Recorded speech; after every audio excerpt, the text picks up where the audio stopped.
Welcome to Transformers, the podcast about how business people and policymakers are creating a sustainable future. I'm your host, Kai Embren. My guest today is Karl-Henrik Robert. He has a long career as cancer scientist and clinician. Karl-Henrik is also a professor of strategic sustainable development at the Blekinge Institute of Technology in Sweden. His research and advice on the link between ecology, economy and technology has given him the Green Cross Award for International Leadership. And in year 2000, he was awarded the Blue Planet Prize for his role in, starting in 1989, the international scientific consensus process to create and develop the framework for strategic sustainable development, also known as the Natural Step Framework, a structure that lays out the system conditions for sustainability to be used by governments, organizations, and business. Currently, Karl-Henrik supervises PhD students on strategic sustainable development. He is one of the founders for this international master's program on strategic leadership toward sustainability. During its 12-year existence, this program has hosted more than 800 students from more than 80 countries with a great diversity of age, gender, educational and professional backgrounds. Welcome to Transformers podcast, Karl-Henrik. Thank you, Kai. Well, let's start to inform the listener that we have met before in the setup of the Natural Step Foundation, a non-profit, non-government organization founded in Sweden 1989. I had the ideas of what I wanted to do very clearly outlined in my head, but I didn't know much of how to develop an organization to make those ideas fly. It was very stimulating for me to co-create an organization that could walk the talk. And for that purpose, I really needed you and some other associates to make it possible to develop my ideas. So the challenge we gave ourselves in the beginning of these developments back plus 30 years ago was to apply scientific methods to find tools and concepts to fill those gaps. Publishing such methods in scientific journals and then testing the results of applying them in real-life business of organizations and in municipalities, and then publishing also those results from organizations as case studies. What is generally lacking in business and politics is how all the tools relate to the full scope of sustainability. That is the systemic perspective. Furthermore, there are no guidelines for controlled processes to take that systemic perspective into account, that is, the systematic perspective. And finally, answers to what's in it for me questions are generally missing too, leading to a resistance to sustainable development, that is the strategic dimension. Very often people believe that proactivity and sustainable development costs money, whereas in fact, if you do it cleverly and strategically towards the full scope of sustainability and systematically, you will earn from day one in relation to opposition on the market that don't know how. Karl-Henrik, can you explain in few words how this often missing piece works to identify the boundary conditions for sustainability? Yes, the guiding and crucial innovation was to identify boundary conditions for sustainability. That is the term coming from design science. Boundary conditions for any successful outcome means that any scenario within them means success, and any scenario outside of the boundary conditions means failure. So boundary conditions for sustainability means boundary conditions that any sustainable futures must comply with. And outside of those boundary conditions, no sustainable future is possible. It's like the complex game chess, where all winning scenarios on the chessboard comply with the 4 boundary conditions of checkmate, or within which any successful treatment of cancer comply with the 2 boundary conditions of cancer cure. There are 8 such boundary conditions for the cure of the deadly societal disease, unsustainability, that is, a disease that makes any happy ending for society at large impossible. Would the disease not be cured, that is.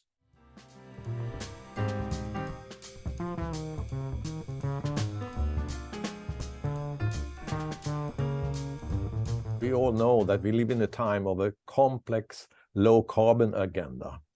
New demands on mining to get copper, nickel, cobalt, lithium, and other earth metals that should be used in electrical cars, in wind energy, and other products in the low-carbon economy. But it also involves issues on biodiversity and life of local indigenous communities. How do you see this complexity? Can it fit in a sustainable system perspective?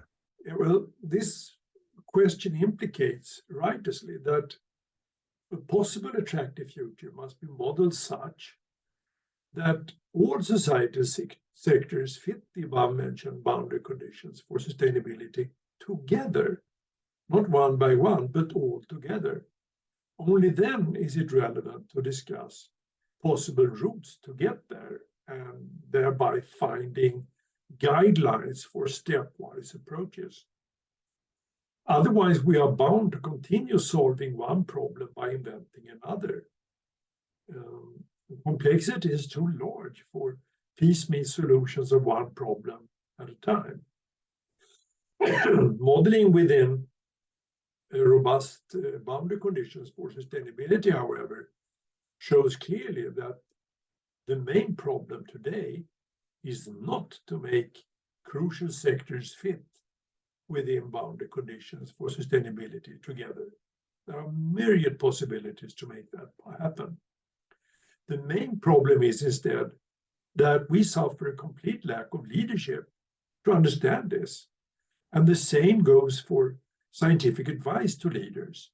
Most scientists are active in silos, like scientists on climate change or toxicity or biodiversity or ecology or economy or social sciences, you just name them. But most of them have never led any complex organization to any complex goal in the complex system, biosphere, civilization. So most scientists, as well as leaders, have no shared mental model for the boundary conditions of sustainability. And consequently, we see attempts every day to solve one problem or unsustainability problem by inventing another. You as a Swedish scientist also see the agenda for green steel development and new mining process in the north of Sweden. It is a new industrial development full of sustainability principles and actions. Can it create jobs and reduce the impact of climate change? Yeah, well, for the same reason as we've touched upon before in this interview, yes, indeed. An electrified society is one of the most attractive scenarios within sustainability constraints or the boundary conditions of sustainability.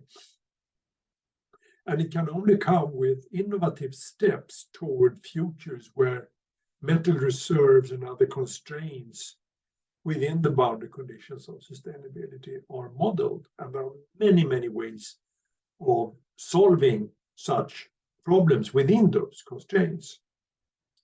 But it is not about creating new jobs per se. That is a nice secondary effect from the needed paradigm shift. I mean, we have a primary need to change societal paradigms and let money flows, investments, markets, cultures, profits, and of course jobs serve the needed change. And that will happen more or less automatically once we put the horse before the chart. We must respond to the need to get at an attractive, sustainable future, and then develop job creations and economies and other means accordingly, which can be done. It can be done systematically if we only know how to define such cultures by the boundary conditions I mentioned.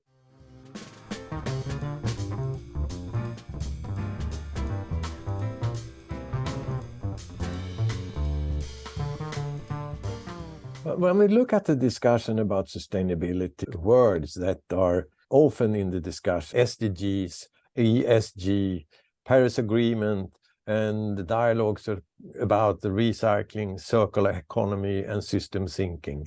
Is it a time of linear model take, make, waste over? Well, not really, until the new concepts are aligned with a full systematic and strategic perspective on sustainable development. All those concepts or topics of the public discourse are in fact examples of the first problem that I addressed above. That is, scientists and leaders having outlined various concepts and tools, tackling this or that problem and or this or that solution, but neither with a large enough systemic, taking the whole system into account, systematic, cleverly moving towards sustainable futures that are jointly modeled across sectors to be sustainable together, and strategic, stepwise progress while earning money all the way. Until this answer to the how question, not only conversations about the what and why questions has become mainstream, society will continue to discuss sustainability outside of a systematic, and strategic perspective.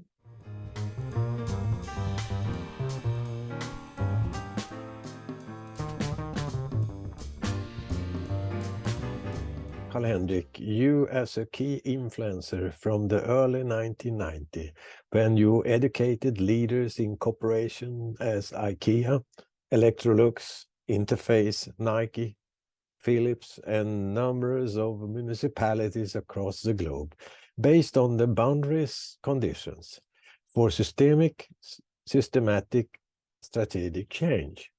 Can you tell me and the listener the main principle of the natural step? Well, when any organization is sustainable, it complies with the mentioned boundary conditions for sustainability, and that is synonymous to basic principles of sustainability. And those cover all aspects of sustainability. So any scenario that is sustainable must comply with all of them. And there are 8, in fact. And any scenario outside of them does not. This also means that the principles of boundary conditions are unique in being absolutely, number one, necessary, but not more. Because we don't want to involve value-based discussions and so forth if we want a definition that is necessary. 2, they need to be enough, so that they cover and not neglect any possible aspect under each of the boundary conditions. They must be general to always apply for all organizations, all product developers, any sustainability endeavor. They must be general to always apply. And the 4th element is that they must be concrete to really guide real change by modeling of organizational goals and guide progress towards such goals. They cannot be philosophical, but concrete to really foster real change. And finally, the 5th criterion is that for boundary conditions of sustainability, to really be that, they need to be non-overlapping, so that each principle covers its things. And this is to allow for comprehension and development of indicators and so forth. And this is just like the principles or boundary conditions for checkmate or cancer cure.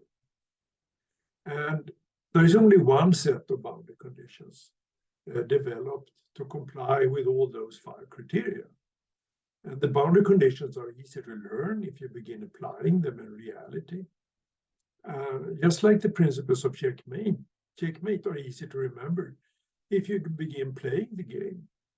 Or the principles of cancer cure, if you begin to engage in that complex clinical challenge.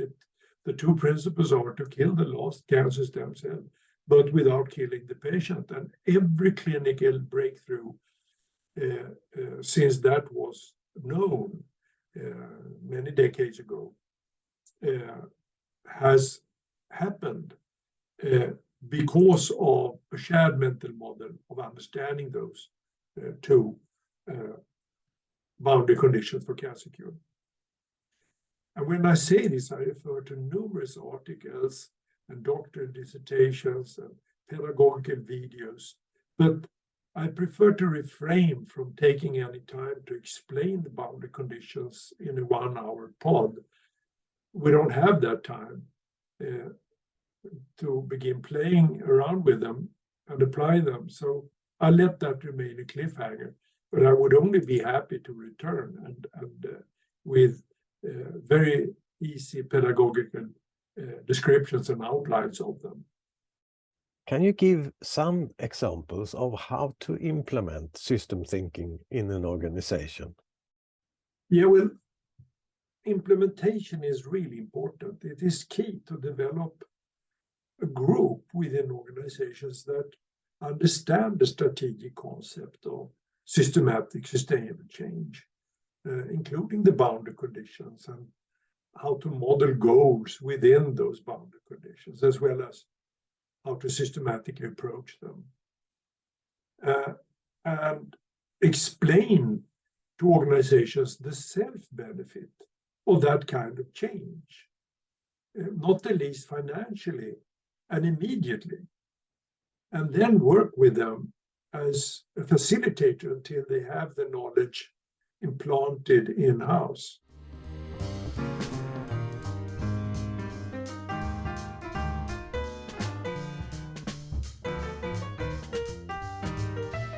Karl-Henrik, what is the natural step?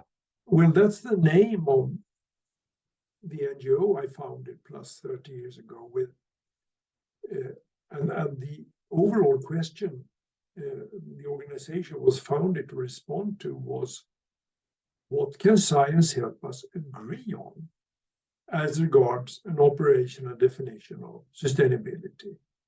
That is the boundary conditions. And how could this help us model possible futures where all sectors comply with that definition together?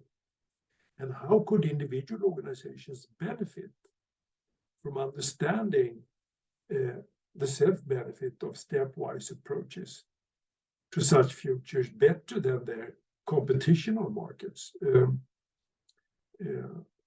so that people don't continue to believe that sustainable development costs money.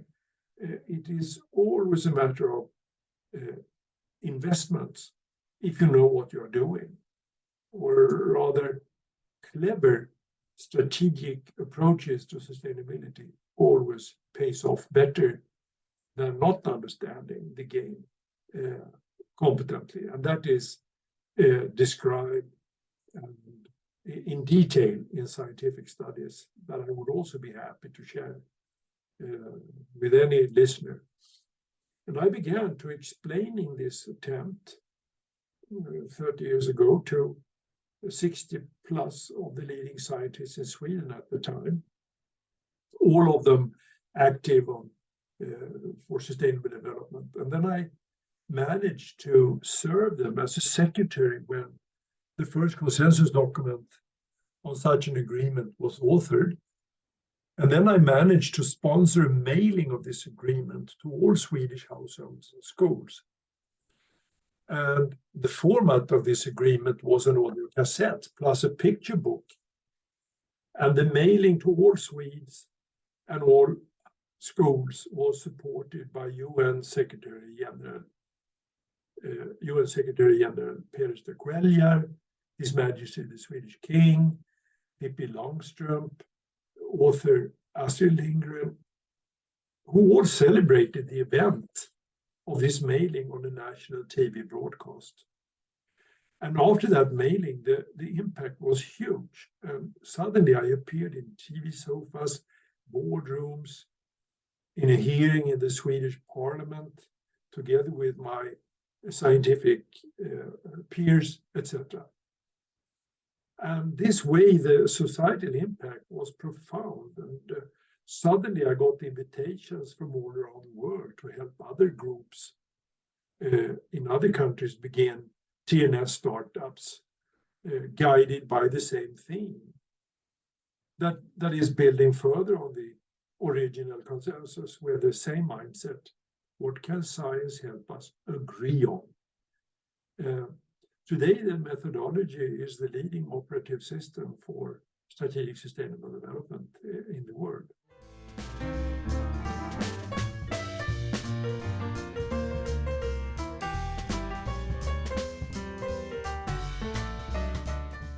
When you are looking back and see what has happened in corporations and in governments from the time of the foundation's most active time and until today, what is the lesson learned from this work? Well, that is very important. Of course, this question speaks to how to make this operative system stay in organizations and to implement it. And the first point is to always begin explaining the self-benefit, not the least financially, and already from the beginning of systematic and strategic sustainable development. Many people believe that it may pay off sometime in the future, but the challenge is to make it pay off from day one. And number two, always make sure that top management and owners and boards are not only quote, on board, end of quote, which mostly means that they delegate the responsibility for sustainability to some middle managers, but and doing so as if it were some kind of add-on or cosmetic side passenger to decisions made from other and more strategic angles. This is the leading challenge society has today, and leaders and boards need to take active part in analysis of solutions and development of business programs for systematic change on inevitably more and more sustainability-driven markets. And third point is to make sure they develop the in-house knowledge to continue on their own, to not need to rely on external help all the time, because the remaining dependency on external consultants, that will not crack it. So, Karl-Henrik, what sort of leadership would you like to see when system thinking and sustainability are on the agenda? That is the most crucial problem we have. And the term for it is flat leadership. We have technologies, resources, know-how to feed 10 billion people on Earth within the boundary conditions or the sustainability constraints, but we lack the leadership. And to make it possible to look forward to an attractive, sustainable world, we need leaders at all levels in society with a know-how to model futures that are attractive within the boundary conditions of sustainability, and then help staff and themselves to be innovative across disciplines and sectors when it comes to stepwise approaches. For instance, throughout value chains or throughout other stakeholder groups. And this is far from what we see today. Instead, we experience piecemeal attempts trying to crack one problem at a time, for instance, climate change, with one solution at a time, for instance, biofuel, which create new problems elsewhere in the system. For instance, the lack of resources from cropland and forest to feed people, with escalating food prices and so forth and so on. And trying to go down that route, piecemeal solutions of piecemeal problems or symptoms of unsustainability, that is not only difficult for systemic, systematic, and strategic progress towards successful sustainable development. It is impossible.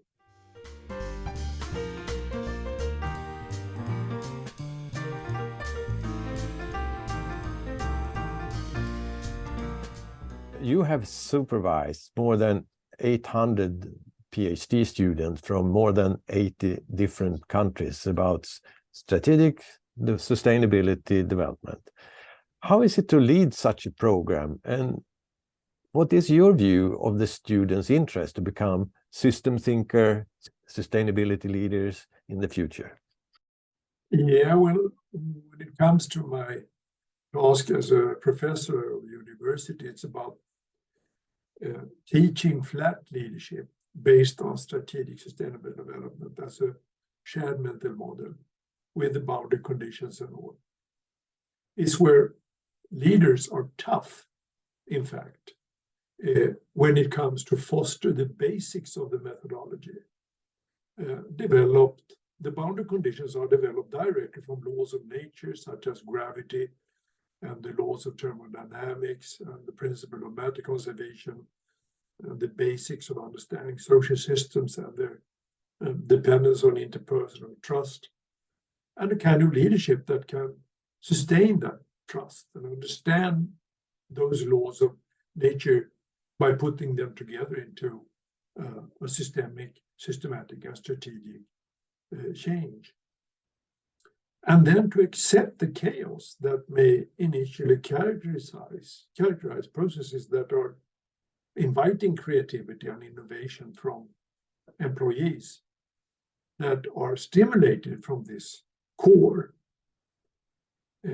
Both aspects require a strong leadership, that is, being firm about the core and understanding this, and then having the nerves to allow some chaos in the beginning as people begin to develop their communities within that core.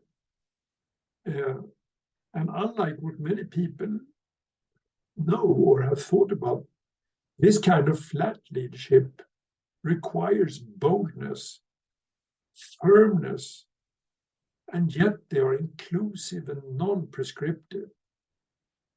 It is difficult, but boy, is it rewarding to get out of the top-down demand and control model for leadership.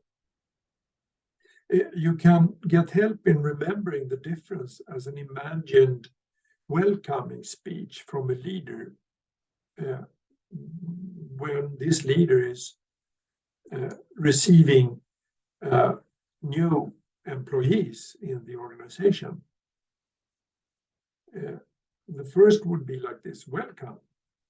Here you are allowed to do this and this and this, which in fact means that's all you're allowed to do. The second option, speaking to a flat leadership, would sound like this: welcome. Here you cannot do this or that because it violates the basics of what this organization is all about. But beyond that, you're not only allowed to do what you want, we want you to do what you want and be creatively and innovatively engaged to feel free within those constraints. It was a great moment to have you here in the program today, Karl-Henrik, and thank you for your contribution and input to the discussion of how we make our society more sustainable. Thank you. Thank you so much, Karl-Henrik. Kai.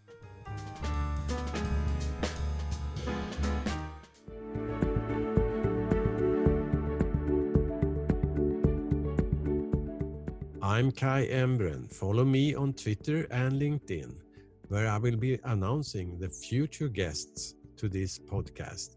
And you can expect about 2 programs a month. And each guest has a unique story of making business and society sustainable. So find out more. Visit my homepage, kaiembren.org. Thank you for listening.